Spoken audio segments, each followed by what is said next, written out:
Halo semuanya, bagaimana kabar kalian? Semoga selalu dalam kondisi baik-baik saja ya. Jangan lupa selalu terapkan pola hidup sehat dan tetap semangat belajar. Pada pembelajaran kali ini, saya akan menyampaikan materi melalui video pembelajaran tentang Sistem Informasi Geografi atau disingkat dengan SIG. Nah, materi ini terkait dengan materi sebelumnya yaitu penginderaan jauh. Diharapkan nantinya kalian dapat memahami dengan baik setelah mendengarkan video ini. Simak dengan baik ya anak-anak. Dalam pembelajaran Sistem Informasi Geografi atau SIG memiliki 4 tujuan pembelajaran. Yang pertama yaitu siswa dapat menjelaskan definisi SIG. Yang kedua yaitu siswa dapat menguraikan subsistem dalam SIG. Yang ketiga, siswa dapat menguraikan komponen-komponen SIG, dan tujuan pembelajaran yang terakhir yaitu siswa dapat memahami pemanfaatan SIG. Lalu apa saja yang akan dipelajari di dalam SIG ini? Kalian nantinya akan Ibu jelaskan mengenai yang pertama yaitu definisi SIG.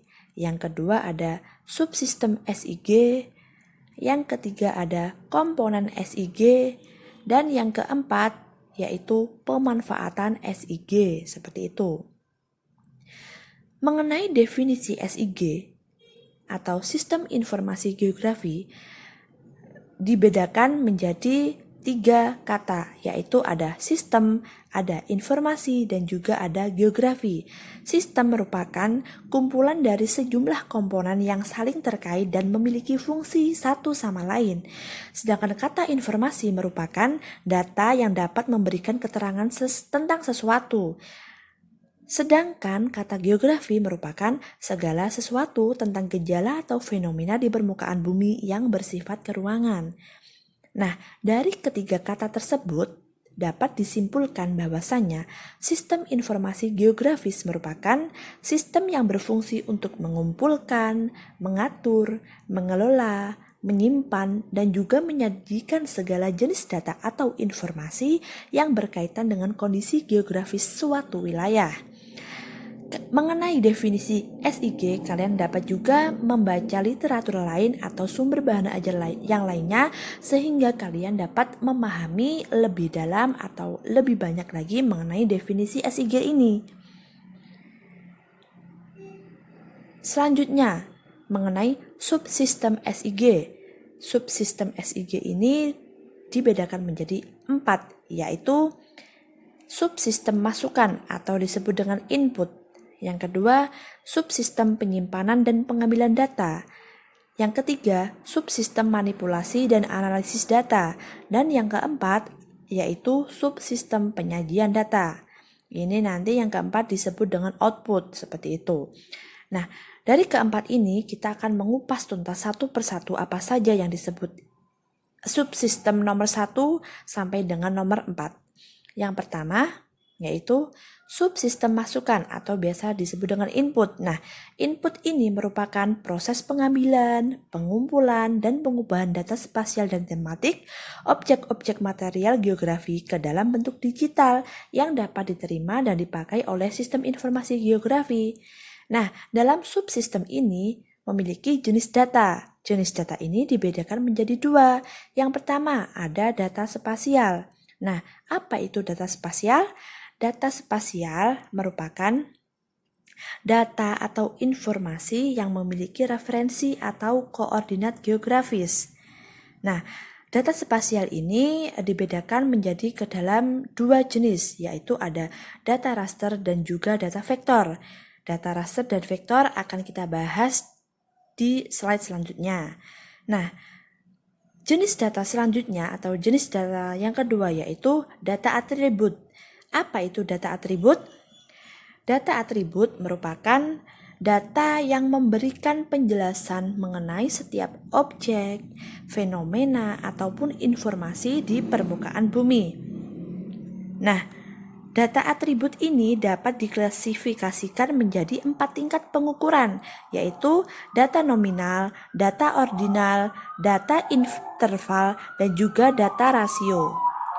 Data nominal menggambarkan berbagai jenis kategori data yang berbeda dengan menggunakan kode. Misalnya, kode jenis tanah, kode jenis batuan, kode jumlah populasi, dan kode jenis vegetasi. Adapun data ordinal disusun dengan membedakan peringkat pada data. Misalnya, kota diklasifikasikan sebagai kota besar, ada kota sedang, dan ada kota kecil. Itu menurut jumlah penduduk. Sedangkan data interval menggambarkan interval antar nilai, seperti kita saat membaca suhu atau tekanan udara seperti itu. Sebagai contoh, daerah ini atau wilayah ini memiliki suhu berkisar antara 400 sampai dengan 600 derajat Celcius, semisal seperti itu. Dan yang terakhir yaitu data rasio. Nah, data ini sama dengan data interval, kecuali data rasio ini didasarkan pada nilai 0 absolut dan interval dalam dimensi yang sama. Itulah pembedaan atau pengelompokan tingkatan pengukuran berdasarkan data atribut, seperti itu. Nah, selanjutnya kita membahas mengenai data raster. Data raster ini merupakan jenis dalam data spasial. Tadi kan data spasial dibedakan menjadi dua, ada raster dan ada vektor. Nah, yang raster ini merupakan data digital yang posisinya diwakili oleh grid, sehingga disebut juga sel grid. Nah, seperti gambar yang ada di sampingnya, bahwasanya data raster ini dicirikan dengan bentuk kotak-kotak atau disebut dengan grid ya. Data raster ini baik digunakan untuk menggambarkan batas-batas yang berubah secara gradual seperti jenis tanah, kelembapan tanah, dan juga vegetasi. Nah, untuk menjelaskan atau kalian mengingat bahwasanya data raster ini memiliki ciri berbentuk grid ya, dicirikan dengan grid atau kotak-kotak seperti itu. Sedangkan data spasial yang data vektor ini merupakan data yang mempresentasikan wajah bumi dengan menggunakan vektor yang dibentuk dengan titik, garis, dan area sebagai representasi grafis suatu objek. Seperti yang kalian lihat di samping gambar data vektor ini ya, ada titik-titik sehingga kita dapat menarik garis yang nantinya akan terbentuk area suatu objek. Nah, bedanya dengan data raster tadi, raster menggunakan grid, sedangkan vektor menggunakan titik, garis, dan juga bisa disebut dengan area, seperti itu. Semoga dari sini kalian jelas ya.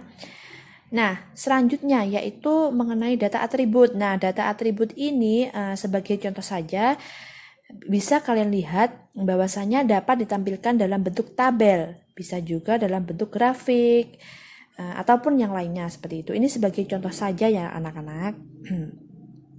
Itu tadi mengenai jenis data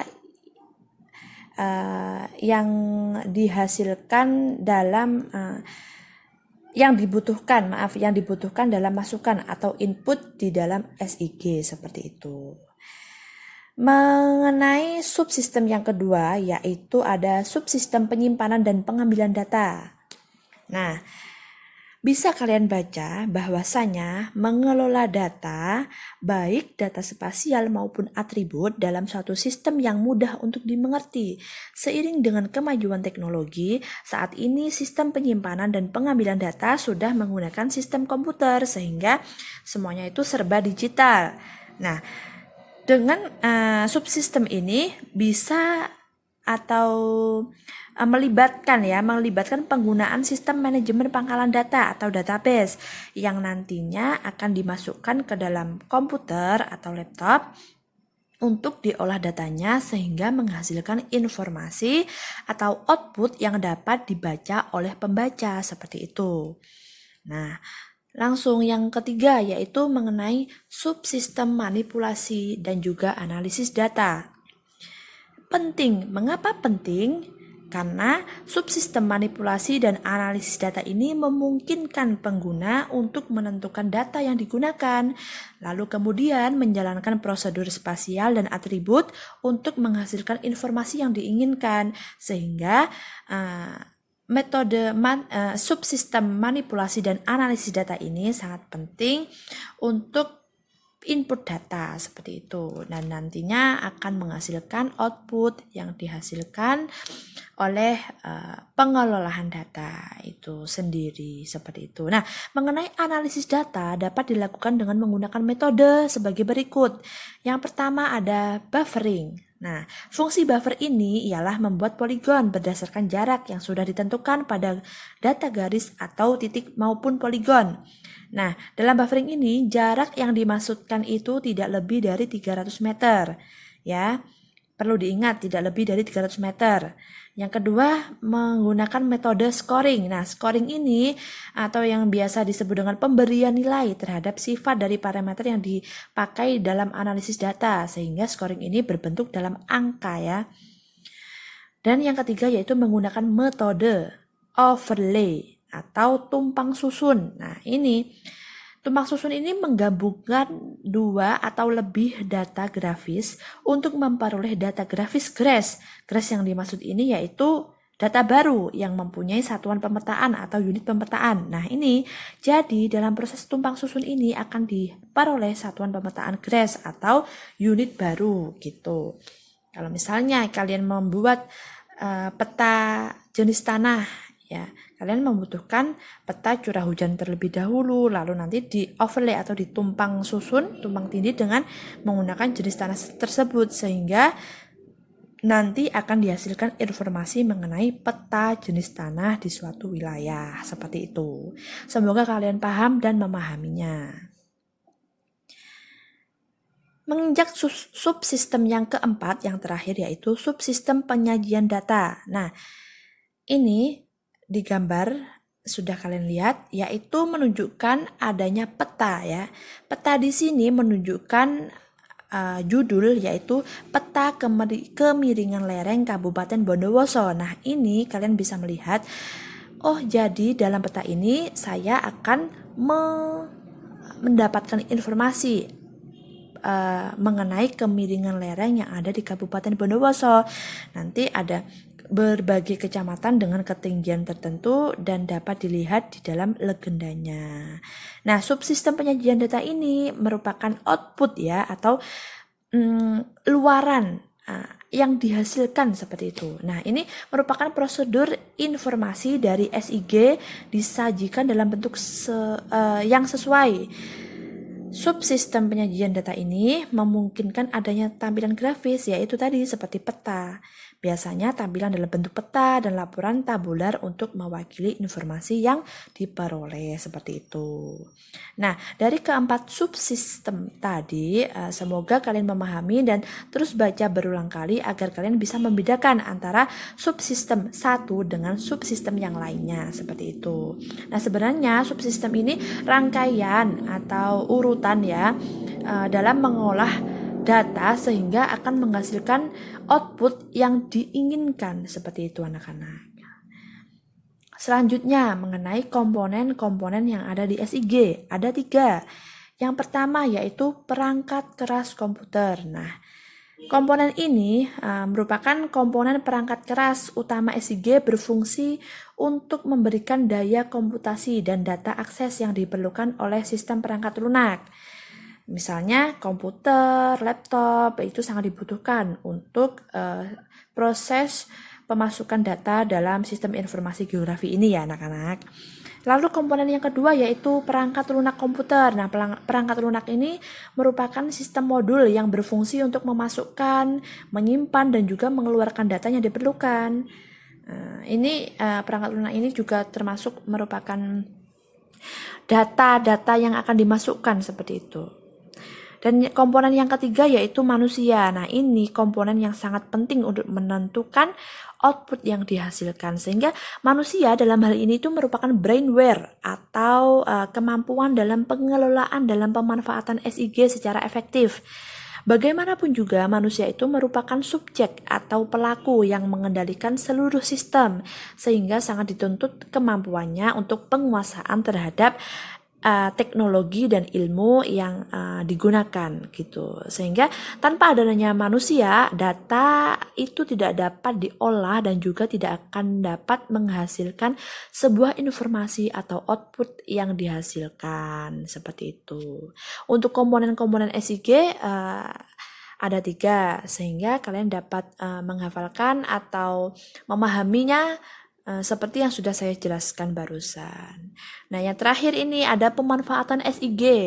Nah, pemanfaatan SIG ini dibedakan, bukan dibedakan, namun dibagi menjadi 4 bidang. Nah, dalam bidang sumber daya alam, nah ini SIG berperan untuk menginventarisasi, ada memanajemen dan juga mengatur kesesuaian lahan untuk pertanian, lalu perkebunan, perencanaan tata guna lahan, menganalisis daerah persebaran tambang, dan lain sebagainya. Itu dalam bidang sumber daya alam. Lalu bidang perencanaan ruang. Nah, ini SIG digunakan untuk merencanakan permukiman penduduk, lalu perencanaan tata ruang wilayah, perencanaan kota, daerah menganalisis daerah rawan bencana seperti itu. Jadi misalnya kalau ingin mengetahui menganalisis daerah kerawanan bencana di wilayah A misalnya, kalian dapat menggunakan SIG ini untuk memetakan di mana saja sih wilayah yang memiliki kerawanan bencana di tingkat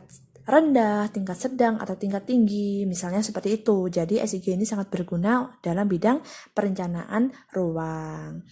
Nah, bidang yang ketiga yaitu bidang kependudukan. Nah, ini berperan untuk menyusun data pokok, lalu penyediaan informasi kependudukan, sosial, dan ekonomi. Kalau misalnya kalian menemukan peta kepadatan penduduk, nah itu juga dihasilkan dari SIG ini tadi. Jadi pengolahan data melalui jumlah penduduk nanti dimasukkan, lalu rasio umur, pengelompokan umur itu dimasukkan, sehingga nanti dalam peta informasi ya, informasi yang didapatkan itu mengenai kepadatan penduduk di suatu wilayah. Misalnya di wilayah ini memiliki kepadatan penduduk sekian persen, di sini sekian persen. Jadi kita dapat melihat informasinya melalui peta yang dihasilkan atau output yang dihasilkan dari sistem informasi geografi ini. Dan yang terakhir yaitu bidang pendidikan. Nah, SIG berguna untuk menentukan lokasi pendidikan, terutama dalam pendidikan yang mengenai pembelajaran untuk masalah-masalah geografi seperti itu. Nah, dari semuanya yang telah saya sampaikan, mulai dari definisi sampai dengan pemanfaatan SIG, semoga kalian memahami dan juga bisa mengerti apa sebenarnya konsep dasar SIG itu seperti apa. Nah, di slide terakhir ini contoh dari output atau penyajian data, yaitu peta pemanfaatan SIG ya. Nah, di sini ada judul mengenai peta jenis tanah Kabupaten Bondowoso. Nah, di sini kalian dapat melihat atau membaca informasi dari peta ini. Ini sebagai contoh saja, kalian dapat mencari contoh yang lainnya seperti itu. Oke. Cukup sekian dari penjelasan video pembelajaran kali ini ya. Semoga bermanfaat. Kalian dapat mengerti dengan jelas. Kalau misalnya kalian tidak kurang memahami, dapat ditanyakan melalui WA grup ya. Ini khusus pembelajaran di kelas 10 IPS 3. Terima kasih atas perhatiannya. Semoga kalian sehat selalu, tetap semangat belajar, dan jangan lupa pertemuan selanjutnya kita akan diadakan kuis, sehingga kalian juga harus mempersiapkan diri kalian untuk bersaing dengan teman-temannya dan untuk mendapatkan nilai yang kalian harapkan, sehingga kemampuan yang kalian dapat itu dapat saya nilai dan untuk evaluasi diri kalian sendiri. Terima kasih, sampai jumpa di lain video. Semoga kalian bahagia dan jangan lupa tersenyum. Bye.